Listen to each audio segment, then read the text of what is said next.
June 18th, 2020. Somewhere in Munich, the phones of 40,000 ordinary investors are lighting up. The number on every screen is the same, -60%. Not -5, not -20, -60. In one morning, before most of Europe has even finished breakfast, 4 billion euros in market value simply cease to exist. But here's what those 40,000 investors don't know yet. The real disaster isn't on the stock market. It already left, on a private jet. Within 24 hours, the man at the center of this will be gone. Not to a tax haven, not to a mega yacht in the Caribbean. He'll vanish into a world that has absolutely nothing to do with fintech, or balance sheets, or corporate boards. A world of military fatigues, deep cover spy networks, and a photograph, taken in an active war zone, of a man who was supposed to be running a payment processing company, standing next to military operatives, with the Russian invasion letter Z stitched proudly onto his shoulder. This is the story of the largest corporate accounting fraud in European history.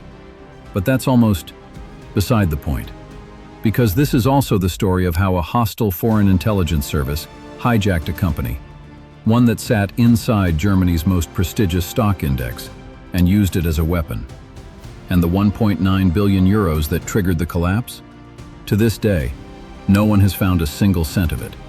Because, as Wirecard was finally forced to admit, the money never existed. To understand how this happened, you need to understand what Wirecard was selling. Not just to investors, but to an entire country. Founded in 1999 in the suburbs of Munich, Wirecard built itself on one simple idea: payment processing.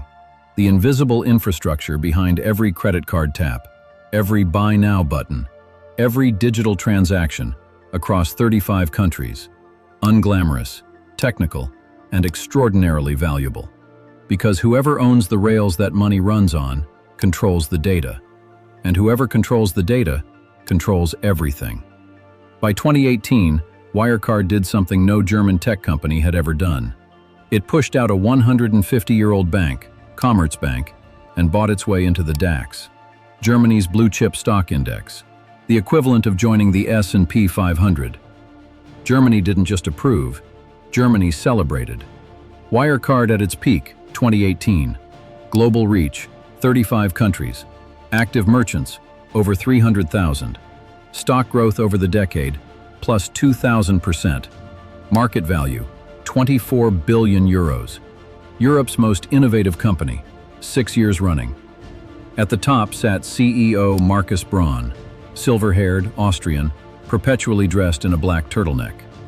The financial press, without irony, compared him to Steve Jobs. Germany had its answer to Silicon Valley. The only problem was that the entire thing was hollow. There was almost nothing there. Here's how you fake a 24 billion euro empire. You don't need to be clever. You just need to control one document. Wirecard told its auditors, EY, one of the 4 most powerful accounting firms on the planet, that 1.9 billion euros in cash was sitting safely in trust accounts at 2 banks in the Philippines. Year after year, EY looked at the balance sheets, received official bank confirmation letters from Manila, and signed off. The letters were forgeries. Every single one. The accounts didn't exist. The banks had never heard of them. Investigators alleged that a British operative, named James O'Sullivan, working out of Singapore, was running a document forgery factory through a shell company called Citadel Corporate Services. He generated fraudulent confirmation letters on demand. The operation stretched across Singapore, Dubai, Manila, and Munich. It ran for years, unchecked. But this wasn't just stock fraud, because the man who designed this system wasn't interested in money. He was interested in power, and his real employers weren't on any company org chart. While the world watched Markus Braun on stage, nobody was paying attention to the man standing just out of frame, Jan Marsalek, Chief Operating Officer, Wirecard's second in command, and one of the most dangerous individuals in modern European history. No university degree, no traceable corporate history before Wirecard, no logical explanation for how a man in his early 30s came to be running global operations for a 24 billion euro company. He spoke 6 languages. He traveled constantly to places that COOs of fintech firms simply don't go. He moved through Munich's elite social circles like a ghost, always present, never quite visible. At private dinners, attended by politicians, investors, senior executives, Marsalek had a habit. He would lean across the table and casually tell guests that he had memorized the top-secret chemical formula for Novichok, the Russian military nerve agent, the one used in state-sanctioned assassinations on British soil. People laughed. They thought it was the arrogance of a tech bro who'd read too many spy novels. They had no idea who they were sitting across from. While Marsalek was supposedly managing payment terminals, Western intelligence agencies now believe he was running an entirely parallel career. According to investigations by Bellingcat and multiple intelligence services, Marsalek had been operating as an active Russian intelligence asset for years, not as a sympathizer, not as a contact, as an operator. He leaked classified UK and EU briefings on the Salisbury nerve agent poisoning, directly to Russian handlers. He systematically compromised Austria's own domestic spy agency, from the inside. He recruited intelligence officials with bags of cash in exchange for state secrets.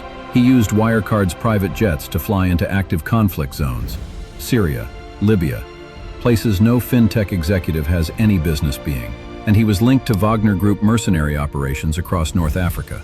He didn't just talk to spies, he ran them. Using Wirecard's infrastructure, the jets, the global offices, the financial network, Marsalek bypassed border controls and moved freely into places Western executives simply cannot access. And investigators are still trying to answer the central question: was Wirecard's payment network being used to move dark money for black operations across Western borders?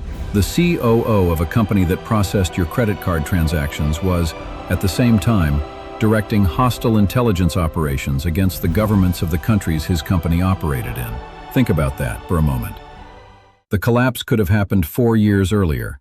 In 2016, Pav Gill was a young lawyer in Singapore, Wirecard's head of legal for Asia Pacific. Smart, ambitious, exactly the kind of person Wirecard recruited to look legitimate. And then he started looking at the books. What he found wasn't a rounding error. It was a machine. Fake software sales, forged contracts, round-tripping, cash fired out to phantom companies that sent it straight back, laundered into revenue. Gill compiled the evidence, quietly, carefully. He flagged it to visiting EY auditors. According to reports, one auditor was offered a bribe to make the file disappear. When Gill brought it to Munich, Wirecard moved fast. His laptop was confiscated. He was isolated. He was told clearly what would happen to his career if he kept talking. He kept talking. Gill smuggled copies of the data out, passed everything to the Financial Times. Their investigation, published in 2019, should have ended the company on the spot. Instead, BaFin, Germany's financial regulator, launched a criminal investigation against the journalists. Think about that. The watchdog didn't investigate the company. It went after the people exposing it.